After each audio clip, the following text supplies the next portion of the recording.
And now we're continuing to Venezuela. Venezuela's opposition has won control of the legislature from the ruling socialists for the first time in 16 years, giving it a long-sought platform to challenge President Nicolas Maduro. I-24 News correspondent Shanina Khshoni has the story.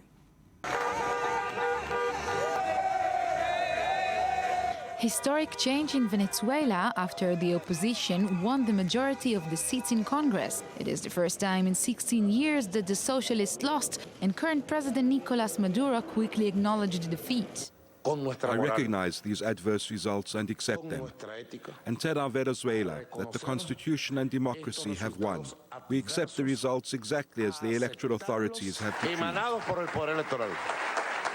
According to election board, the opposition Democratic Unity Coalition won 99 seats to the Socialists' 46 in the 167-seat National Assembly, with some districts still to be counted.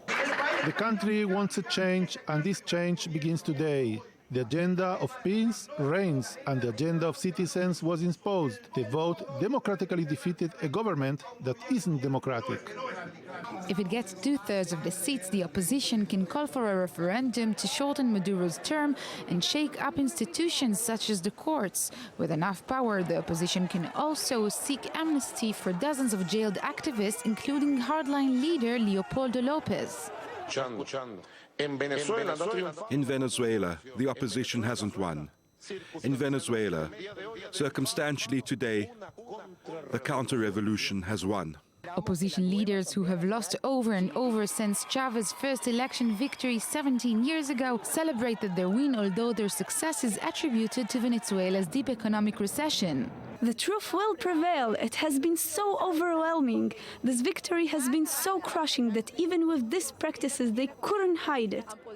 The socialists' defeat was another blow to Latin America's left, following last month's swing to the center-right in Argentina's presidential election and the decrease in popularity of President Dilma Rousseff in Brazil, in addition to the launching of impeachment proceedings against her in Congress. It seems Latin America is taking a right turn. And with me right now is Daniel Roth, I-24 News economy correspondent. Good evening. Thank you very much for joining me. You know, I read today and like the economic situation in Venezuela, and this is just $33 for a month. This is the monthly salary of the average monthly salary in Venezuela. This is crazy. Yeah, and even more than that, there isn't access to things like bread and milk and eggs. So even if you're making $33, it's very hard to find toilet paper. All the basic needs are missing from the shelves.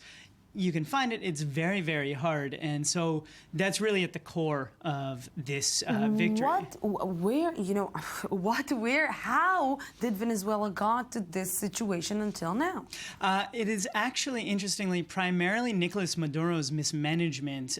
When you look at the record of Chavez himself, there was a period of growth and a period of paying off foreign debts and a period of really introducing local workers' councils, healthcare, literacy-based education, really raising people up and spending money on programs that then brought people to a higher level.